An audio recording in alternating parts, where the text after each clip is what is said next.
आप सभी विद्यार्थियों का हिंदी बेला में हार्दिक स्वागत है। आज मैं पुनः हरिनारायण शर्मा आप सबके समक्ष सामान्य हिंदी विषय के अंतर्गत अनेकार्थी शब्द इस विषय पर चर्चा करने वाले हैं।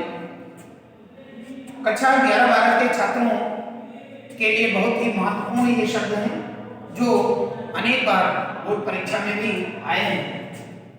आइए देखते हैं अनेकार्थी शब्द है क्या।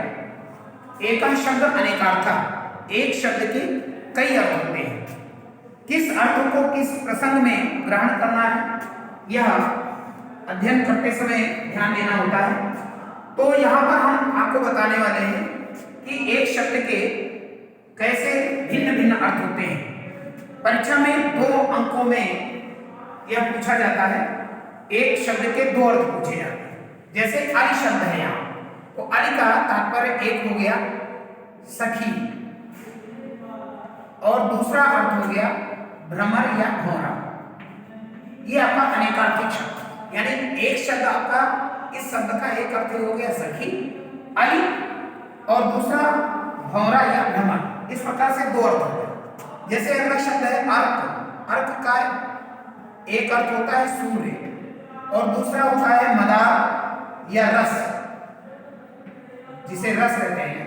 यह मधुअर्क है ना, तो रस या मदार लिख सकते हैं। अक्षर चावल। एक शब्द के कई कई अर्थ होते हैं, लेकिन हम आपको यहाँ पर 2 अर्थ ही बताने वाले हैं, क्योंकि एक शब्द के 2 अर्थ आपसे पूछे जाते हैं। तो चावल और जो घायल न हो, अक्षर जो घायल न हो। तीसरा अर्थ इसका संपूर्ण भी होता है। कर का मतलब है एक टैक्स और दूसरा है हाथ। कनक आप सब जानते हैं सोना और दूसरा अर्थ होता है धतूरा। इसी प्रकार से काल शब्द है। काल का मतलब है समय और मृत्यु। गो इंद्री होता है। गो का एक अर्थ इंद्री, दूसरा अर्थ गाय भी होता है। गुरु शिक्षक या अध्यापक,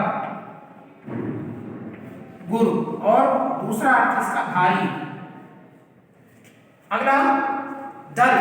दल का एक अर्थ होता है समूह। आवाज नहीं आ रही। क्या होता है? समूह। और दूसरा पत्ता। जैसे कहते हैं ना ये तुलसी दल है, तो तुलसी का पत्ता है ना। द्विज, एक अर्थ द्विज का हो गया ब्राह्मण। आगे देखो। और दूसरा होता है पक्षी भी होता है द्विज। दांत भी होता है, जिसका जन्म 2 बार हो उसे द्विज कहते हैं। आइए आगे शब्द पे कुल। कुल का मतलब संपूर्ण या समस्त और दूसरा वंश। इसके 2 अर्थ, तात पिता, दूसरा मित्र और भाई भी होता है। दाम रस्सी और दूसरा है अर्थ मूल्य। जैसे इस वस्तु का क्या दाम है, मूल्य। अरुण लाल और सूर्य। श्रुति, श्रुति का तात्पर्य होता है वेद और कान।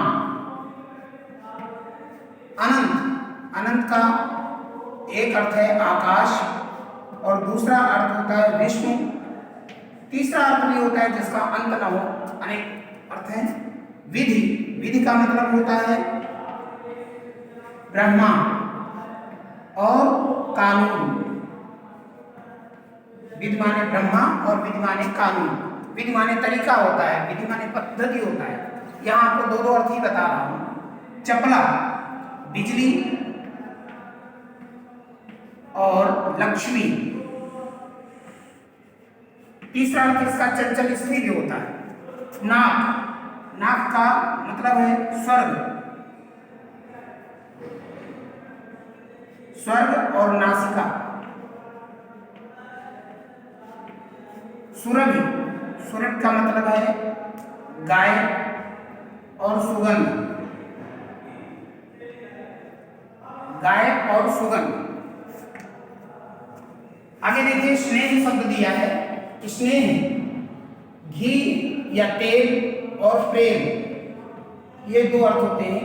हंस मराल पक्षी के लिए है और हंस मुक्त आत्मा,